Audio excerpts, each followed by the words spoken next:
Assalamualaikum warahmatullahi wabarakatuh. Perkenalkan, saya Isnawati, mahasiswi program Magister Pendidikan Agama Islam. Dalam kesempatan ini, saya akan memaparkan modul ajar akidah atau tauhid untuk TPQ Ittihadul Qulub Center. Modul ini ditunjukkan untuk fase A setara kelas 1 sampai 2 SD dengan tema iman kepada Allah melalui sifat Al-Khaliq dan ciptaannya.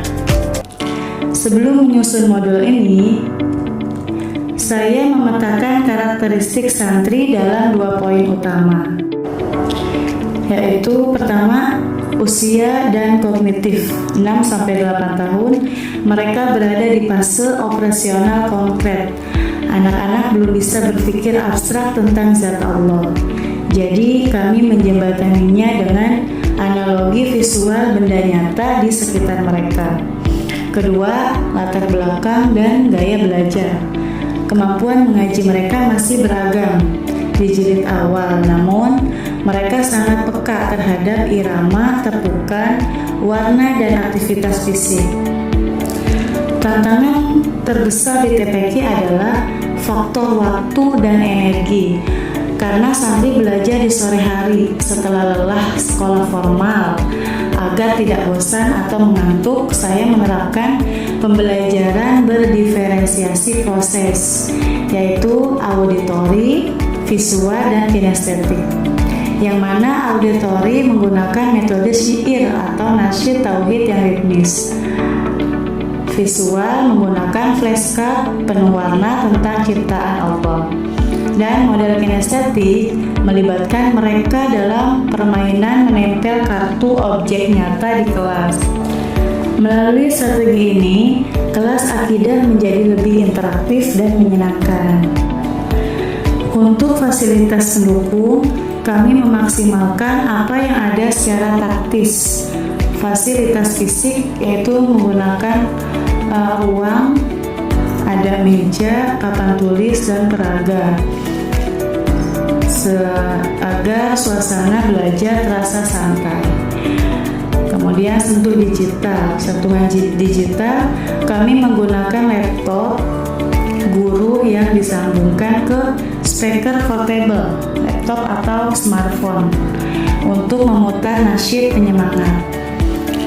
Kemudian bahan ajar, mengombinasikan buku dasar tauhid dan flashcard makhluk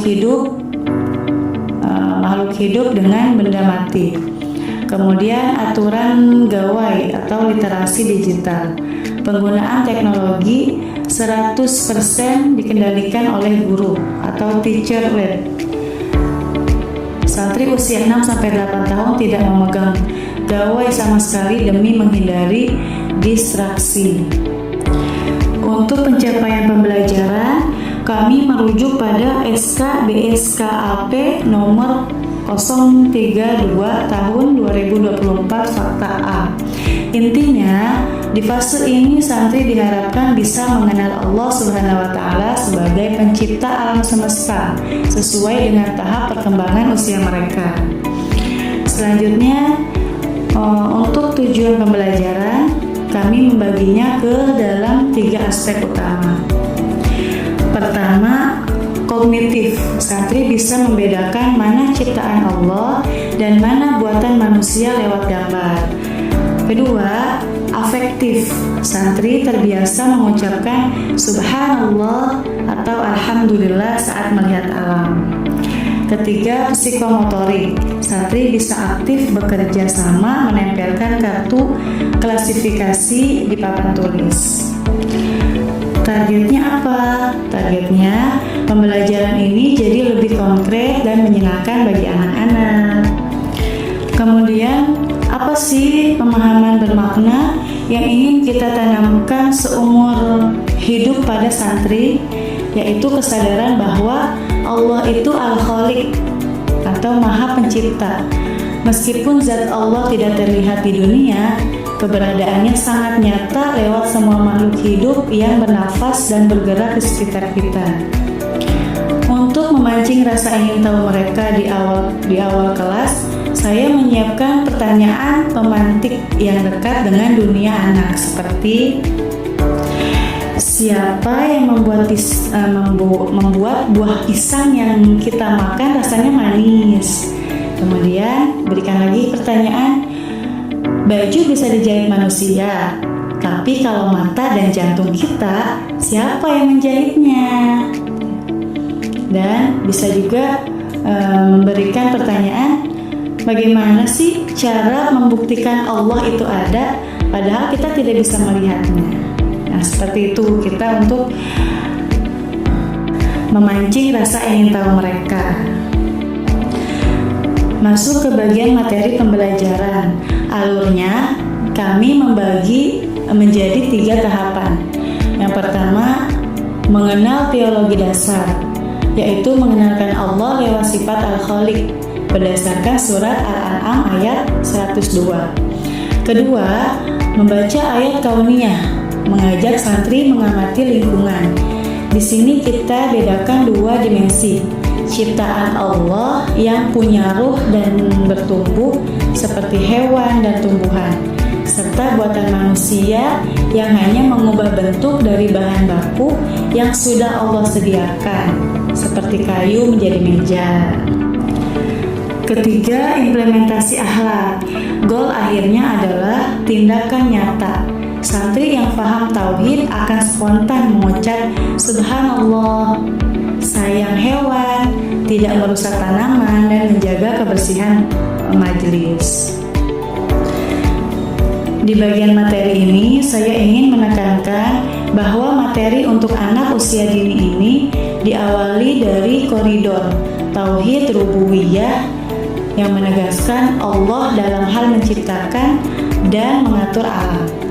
Agar substansinya kuat secara akademis, modul ini tidak hanya memakai buku teks, tapi wajib merujuk pada kitab akidah Ahlus Sunnah wal Jamaah yang muktabar, seperti kitab Aqidatul Awam karya Syekh Ahmad Al-Marzuki untuk internalisasi sifat-sifat Allah lewat lagu, serta konsep dari Ibnu Taimiyah dan Majmu' Fatawa untuk menjelaskan secara rasional bahwa alam ini bersifat baru, sehingga mutlak butuh zat yang maha mengadakan. Dalil naklinya pun kuat. Kami menyertakan surat Al-An'am ayat 102 tentang penciptaan materi dari ketiadaan, serta hadis riwayat Muslim tentang rukun iman.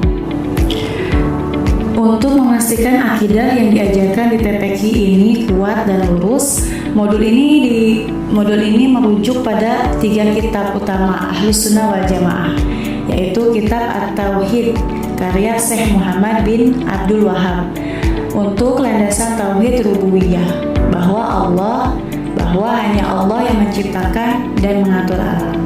Kedua, Al-Aqidah Al-Wasithiyah karya Ibnu Taimiyah sebagai panduan memahami nama dan sifat Allah secara murni tanpa penolakan atau penyerupaan.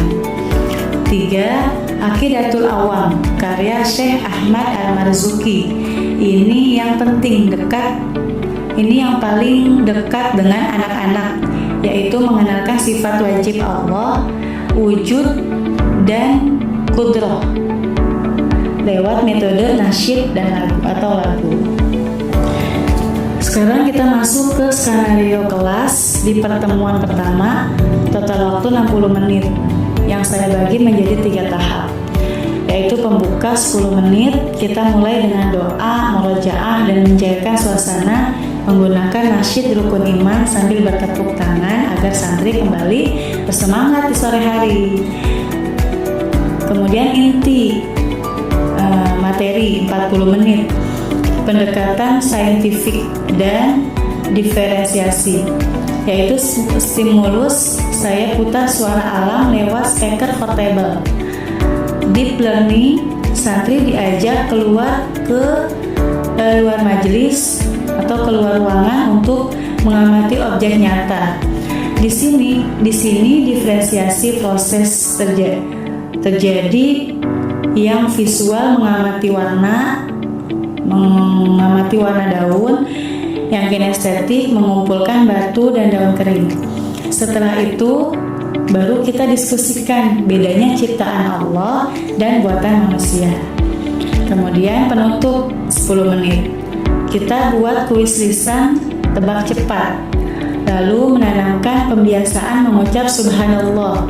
Sesi ditutup dengan mengaji jilid secara privat.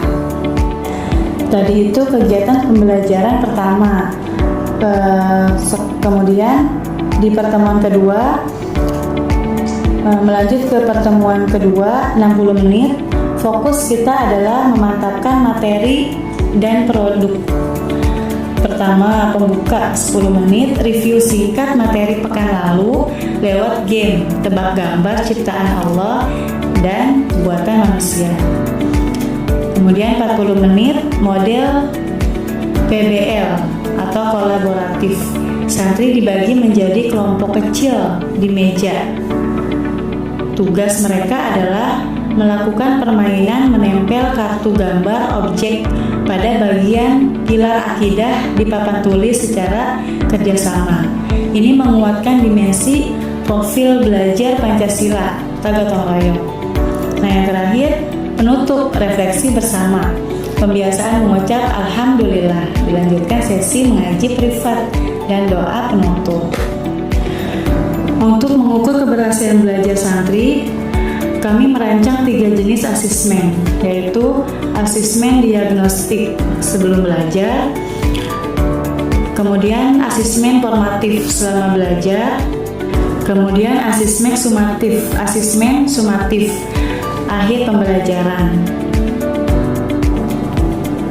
Di akhir materi, kami menggunakan penilaian yang menyenangkan dan tidak bikin anak stres, seperti nge-game. Seperti pilihan bergambar, isian lisan singkat, dan menjodohkan garis. Dengan model evaluasi seperti ini, anak-anak merasa seperti sedang bermain, padahal kita sedang mengambil data ketercapaian belajar mereka. Setelah proses belajar selesai, kami melakukan evaluasi 2 arah melalui refleksi. Pertama, refleksi guru, yang mana saya mencatat bahwa metode belajar di luar ruang sangat efektif memicu santri yang pasif menjadi aktif.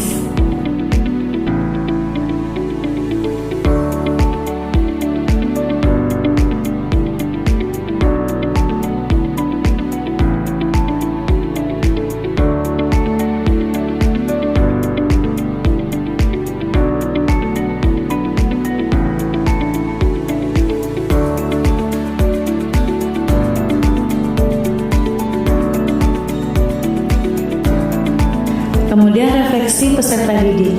Agar tidak membebani anak usia 6 tahun, kami menggunakan kartu refleksi bergambar. Santri cukup mewarnai emot icon perasaan mereka, melingkari jawaban, dan menebalkan tulisan kalimat thayyibah. Selanjutnya, modul ini dilengkapi dengan 4 lampiran utama sebagai penunjang.